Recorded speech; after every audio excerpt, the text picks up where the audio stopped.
Ethan Brooks had seen fire swallow. Buildings watched smoke take the breath from good men and held the hands of people in their final moments, but nothing had prepared him for the sight he saw that morning. The sun was just beginning to crest over the pine-covered hills that surrounded Grace Hill, painting his property in gold and shadow. Ethan stepped out of his farmhouse with a coffee mug in hand, the steam curling into the crisp mountain air. He was halfway through his usual morning routine when he heard a soft rustle coming from beyond the barn, a sound too quiet to be the wind, too deliberate to be wildlife. He rounded the corner and his heart nearly stopped. There, standing in the middle of the open training yard, was an 8-year-old girl, tiny and fragile. She looked like a doll lost in a field of giants. Surrounding her in a perfect circle were all 14 of his German shepherds, muscular, trained, alert. Ethan had worked with them daily for years, but even he had never seen them like this. Still silent, watching Grace, he whispered the name, catching in his throat like a prayer and a curse all at once. The girl didn't move except for one small gesture, her hand slowly rising into the air, fingers extended. Ethan's legs felt like lead, frozen halfway between instinct and fear. Then something impossible happened. Zeus, the oldest and largest of the pack, stepped forward, but not to attack. Instead, he bowed his head beneath her hand, eyes soft, tail low, posture submissive. One by one the others followed. The circle became a sanctuary, and Grace, the girl who hadn't spoken a word in over a year, stood at its center, calm as still water. Ethan exhaled for the first time in what felt like minutes. He remembered the first time he saw her, maybe 3 months ago, a quiet little thing with dark blonde hair and 2 old eyes peeking through the curtains from the neighboring farmhouse. The Millers had just moved in, Robert and Linda, the grandparents, taking in their granddaughter after their accident, the kind of accident people didn't talk about in detail. Slid off the road, icy bridge, no survivors but her. She hadn't said a word since. At first Ethan kept his distance. He always had people in town, thought he was a recluse, a haunted man who preferred dogs to humans. Maybe they were right after his wife passed, and his best friend Max, the German shepherd who got him through every sleepless night after leaving the fire department, died at 13. The silence of the house became unbearable, so Ethan filled it. One rescue turned into 2, then 5, then 14, all of them unwanted, labeled aggressive, misunderstood. He converted his barn into a heated kennel, set up fenced training fields, and found a rhythm again, purpose. Maybe it was the dogs who noticed Grace first. Luna would linger by the fence, ears perked. Apollo would lie by the far gate, tail thumping when her shadow passed by. Ethan began to catch glimpses, her small hand pressed to the glass, her eyes tracking the dog's every move. Then one morning she was there, just standing at the property line while he brushed Athena. He didn't speak at first, just gave a nod, but the girl stepped forward, hesitantly, hand out. Ethan gave a low whistle. Apollo came to his side. Gentle, he said, as if to both of them. Apollo leaned in. Grace's hand landed softly behind his ear. A tear slid down her cheek.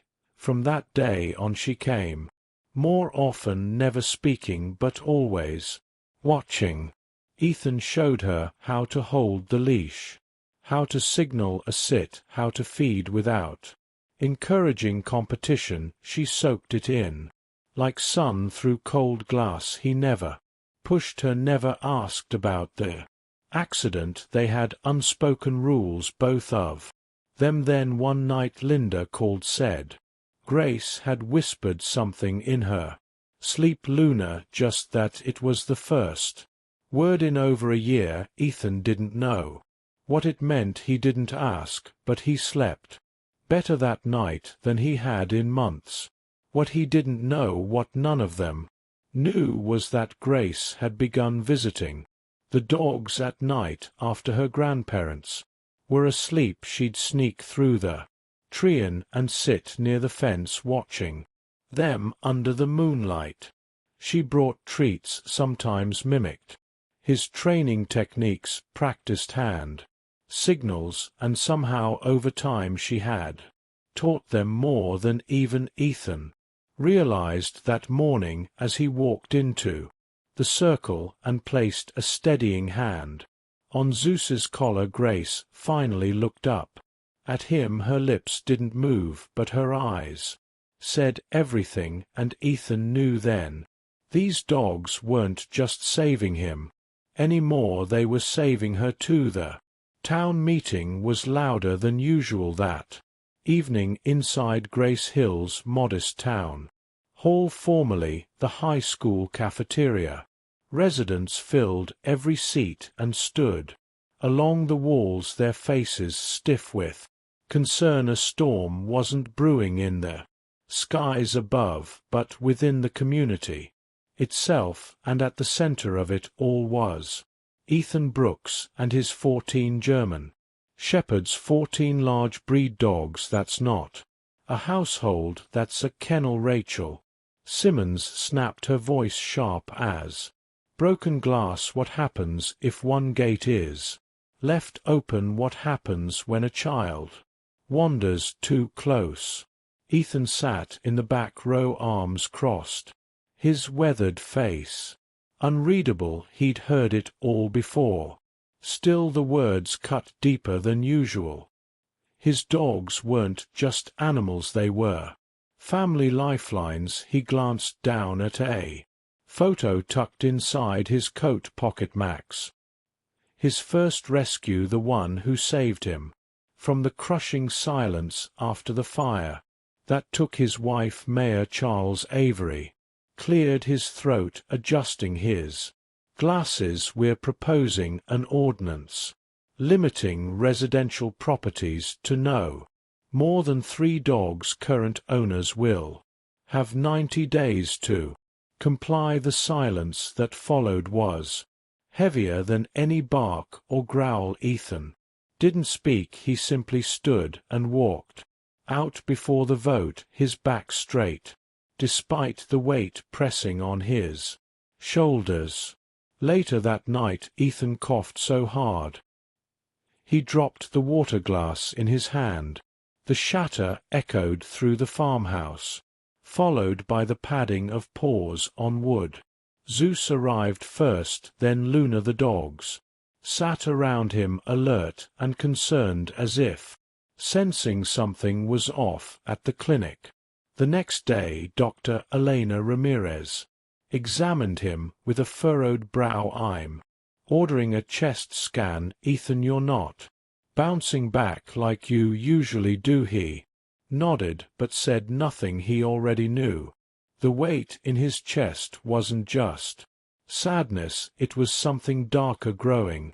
Meanwhile, across the property line, Grace was changing. She still hadn't spoken a full sentence in over a year, but she was communicating each night. Once her grandparents thought she was asleep, she slipped out through the back porch, clutching her notebook, and made her way to the fence. What began as silent watching had turned into full-fledged training. By moonlight, she worked with the dogs, first one at a time, then in pairs, then in formation. She mimicked Ethan's gestures then created her own A. Flick of her wrist meant a sit A. Circling finger meant group formation. She scribbled it all in her notebook. Page after page filled with observations. Commands names the dogs responded not just with obedience but loyalty. Athena would gently nudge Grace's hand with her nose if she seemed tired. Apollo began guarding the trail she used from the Richardson house to the kennel fence. Janet Hargrove, the local animal shelter manager, dropped by unannounced one morning to deliver supplies and noticed something odd. "You've been working them in new drills?" she asked, watching the dogs respond to hand signals Ethan swore he hadn't taught. Ethan shook his head slowly, puzzled. "Not me." He started watching more closely after that, found small footprints in the soil near the kennels, a candy wrapper beside the gate, the faint smell of strawberry shampoo in the hay. He had his suspicions, but part of him didn't want to know if the girl was healing. That was enough. Then came the unannounced visit from CPS agent Dana. Fuller stepped out of her sedan with a clipboard and a tone that was all business. "We've received concerns about a child being regularly exposed to a large number of unregistered dogs," she said. "I'm here to assess the environment." Ethan nodded silently and gave her the tour. She noted the reinforced gates, the cleanliness of the kennels, the feeding logs. Still her eyes were skeptical. "These dogs aren't just rescues. They're trained," she admitted, "but that doesn't change the risk assessment. A child who's experienced trauma. This is not a conventional therapeutic setting." Ethan didn't respond. He simply pointed to the framed photo near the kitchen window, a little girl drawing beside Athena, Luna lying protectively beside her. A moment captured a bond. Unspoken. Dana's expression softened, but only slightly. That evening Grace didn't come to the fence. Ethan noticed he waited under the porch light until well past midnight. Apollo paced. Zeus whimpered, but Grace never arrived. Instead she sat at her desk, pen trembling over the paper. "They're going to take them away," she wrote in her notebook, her eyes blurred with tears. "I have to show them before it's too late." Over the next week Grace doubled her secret training sessions. She revised her signals, timed the response. Drills taught them how to move as one. Even the older dogs responded, sensing the urgency in her every step, every breath across the property. Ethan's cough worsened. He covered it up with extra coffee, throat lozen's, a silence he couldn't afford. Weakness, not now. Janet visited again. "You look pale." Ethan just tired, he lied. On the 60th day of the ordnance countdown, Ethan received a letter. Final inspection scheduled in 2 weeks. If he couldn't rehome 11 of his dogs, they'd be forcibly removed. He sat on the porch that night, 14 pairs of eyes watching him, the quiet thicker than ever. "I can't lose you too," he whispered, barely audible. Not like everything else inside the house. A girl who had once lost everything stared at her hand-drawn plans under the flashlight, and in the barn 14 dogs waited. Something was coming, and this time the silence would not win. The morning sun bathed Grace Hill in a gentle gold, but Ethan Brooks felt none of its warmth. His breath came shorter these days, the pain in his chest no Longer just an annoyance but a persistent wait still he moved through his morning chores with quiet resolve. The 14 German shepherds trailing him like soldiers on parade, he didn't know how many more mornings he'd get like this. He just knew it wasn't enough. Across the property line Grace Miller sat quietly at the breakfast table, her backpack already on. She watched the clock, every tick syncing with the plan she'd rehearsed for weeks.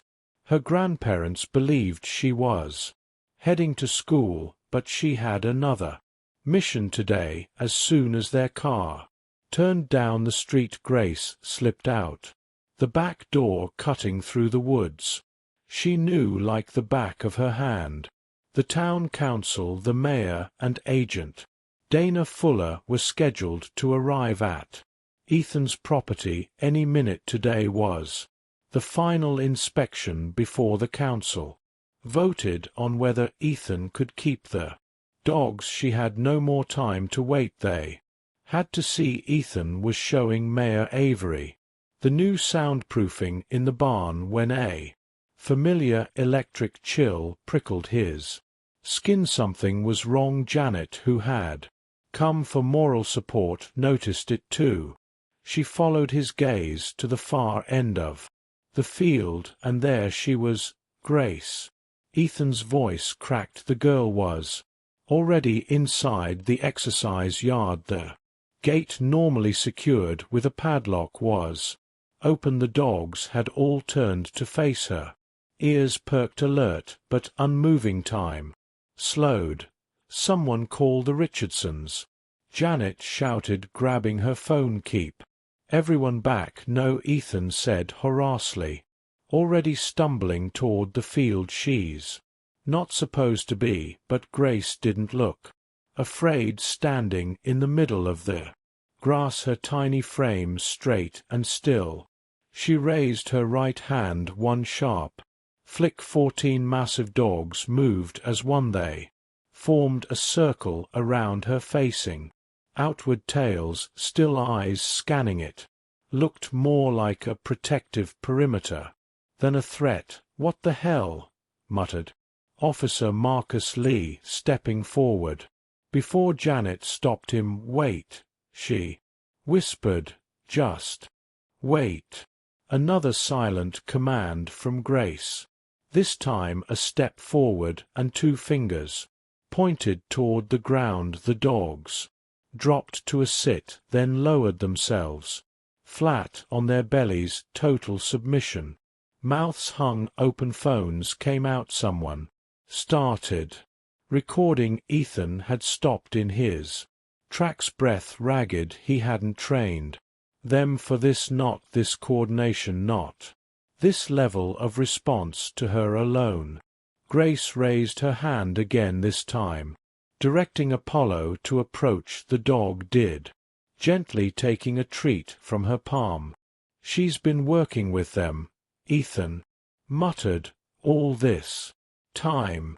Suddenly a sharp pain exploded in his chest. Ethan gasped, clutched his ribs and dropped to his knees. The last thing he saw was Grace turning, her mouth forming a sound no one had heard from her in over a year. Stop, she cried out. They're helping him.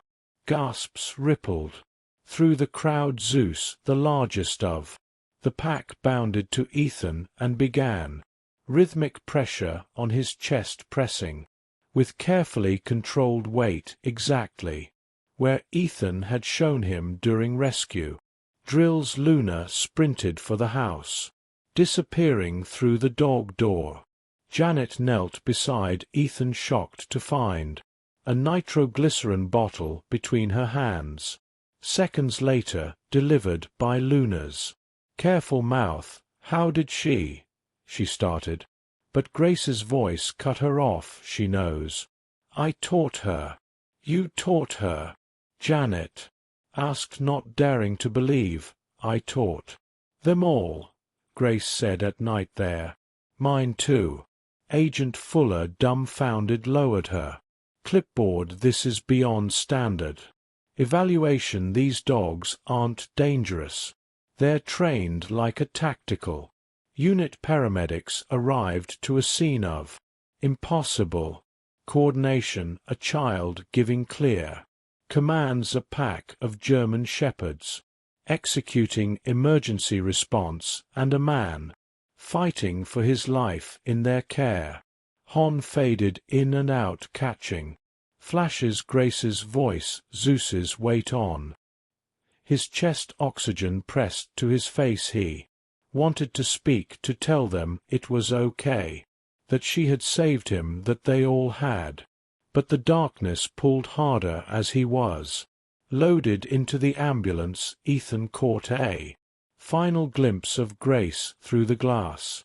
Her face, calm hands, steady, dogs seated in formation behind her like guardians made flesh. She raised her hand in a silent salute, and this time Ethan knew he wasn't leaving them alone. He had kept his promise. The quiet beep of hospital monitors echoed through the sterile room as Ethan Brooks drifted in and out of consciousness. A tube delivered oxygen under his nose, and the ache in his chest had settled into a dull, unrelenting throb. But when he opened his eyes and saw Grace Miller sitting beside his bed, everything else faded. She held a worn notebook in her lap, pages full of dog sketches, training notes, and command sequences.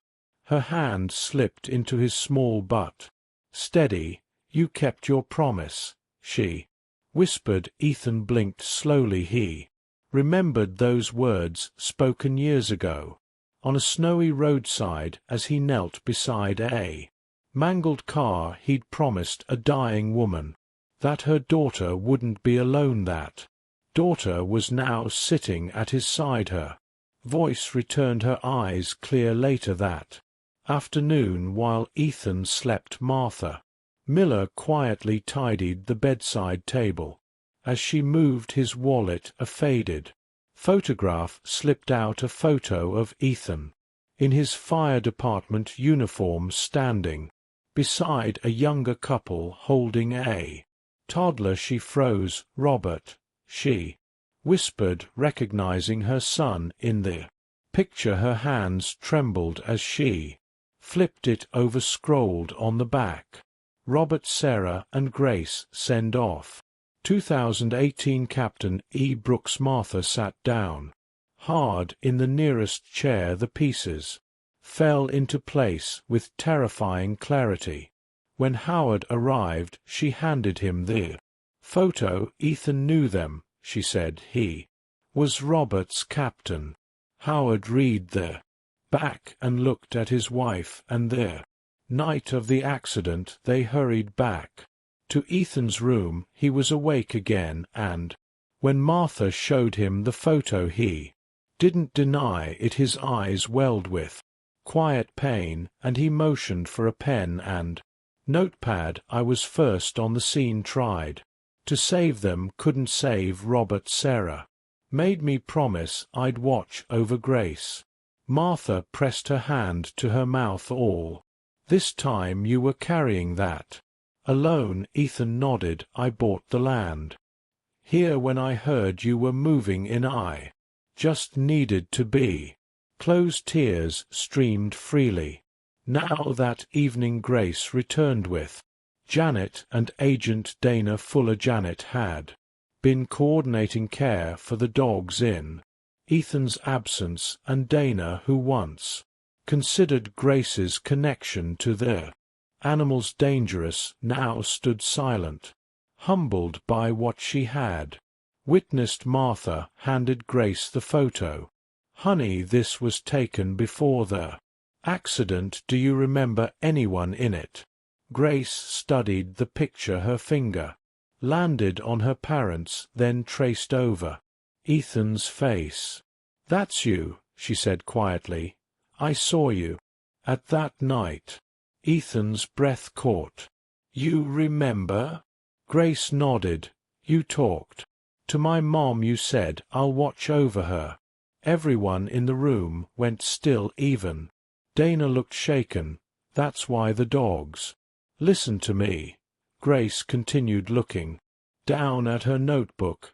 It's not just training, it's like they know we belong together.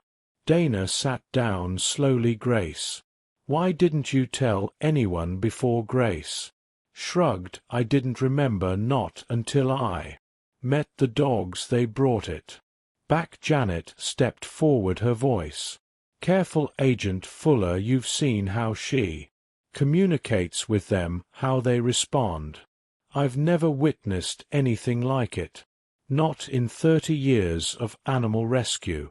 Dana folded her hands. And I've never filed a report like the one I'm about to submit, but I'll say this: removing her from that environment would do more harm than good. Martha squeezed Ethan's hand. You didn't fail, Ethan. You honored that promise, and you brought our Grace back to us. A few days later the town gathered for another council meeting, this one very different in tone. Footage of Grace's silent demonstration had spread online, capturing national attention. Media vans had shown up in town, but more importantly minds had begun to change. Officer Marcus Lee stood and addressed the room. We thought we were dealing with a public safety issue, but what I saw that day wasn't danger, it was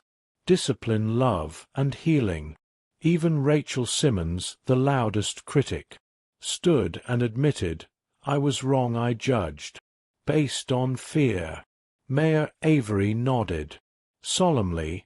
The council will revise the ordinance. The dogs stay back in Ethan's hospital room. Janet delivered the news with a grin. Ethan smiled weakly and reached for his notepad. They're not just dogs, they're her future, may be ours too. Spring painted Grace Hill in soft greens and warm sunlight. The morning Ethan Brooks came home, the town had rallied, building ramps to his porch, setting up a hospital bed in the front room, and organizing a rotation of volunteers.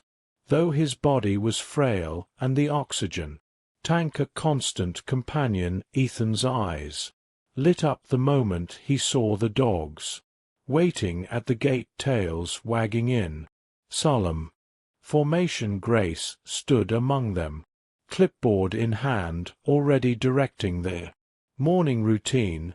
Welcome home, Mr. Brooks, she said with a proud little smile. You running the show now? Ethan rasped, his voice thin but teasing. Grace nodded. Just keeping your pack sharp, sir.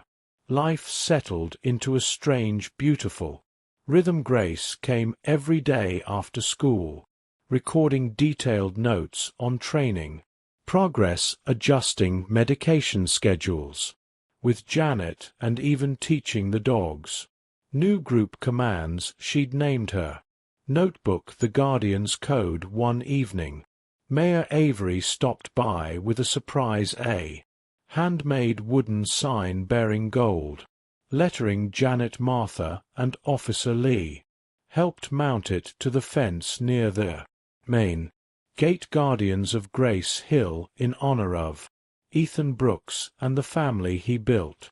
Grace traced the carved letters with her fingers. I love it, she whispered. So will the dogs.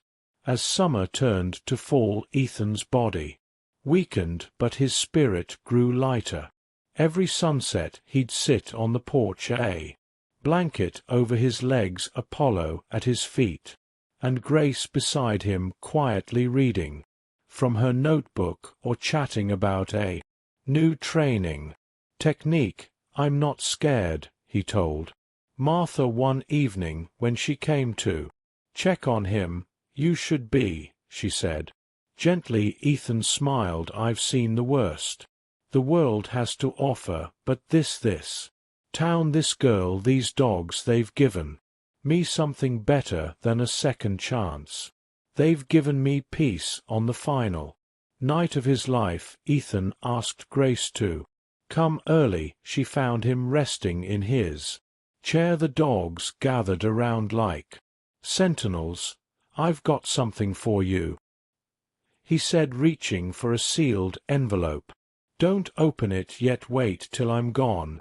Grace hesitated. "I don't want you to go, I know, kiddo, but I kept my promise. Now it's your turn." The next morning, Ethan passed away quietly in his sleep when Grace entered the room. The dogs were already there, silent, still, surrounding him in a perfect circle, as if they understood. Grace opened the envelope.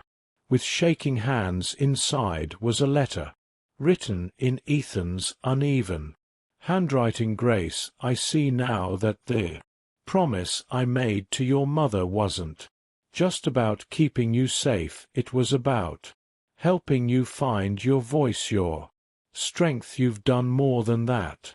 You've given purpose to me, to these dogs, and to this whole town. Don't stop. Keep training, keep healing. Open that place you dream about. Call it whatever you want, but make sure kids like you know they're not alone. You're not just part of the pack. Now you're the leader. With love, Ethan." 1 year later, the old barn had been transformed. A bright new sign hung above its wide double doors. The Legacy Center, Animal Therapy and Healing for Kids. In memory of Ethan Brooks, he kept his promise. Inside, laughter echoed.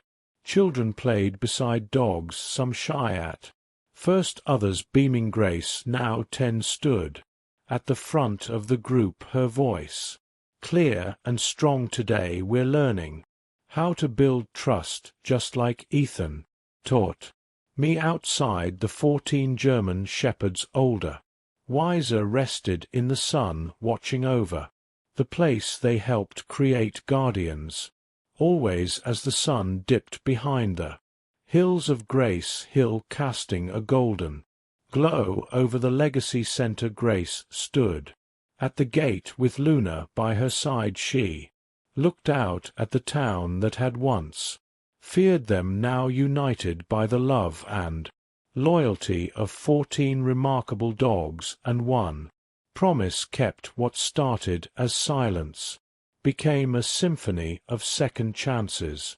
Ethan may be gone, but his legacy breathes in every paw print across that yard, in every child who learns to trust again, and in the voice Grace now carries with pride. If this story touched your heart, please give it a thumbs up. Leave a comment with your thoughts or your own story of healing, and don't forget to subscribe to our channel so you never miss another powerful tale of hope, loyalty, and the bond between humans and animals. This is Guardians of Grace Hill, where love leaves paw prints that never fade.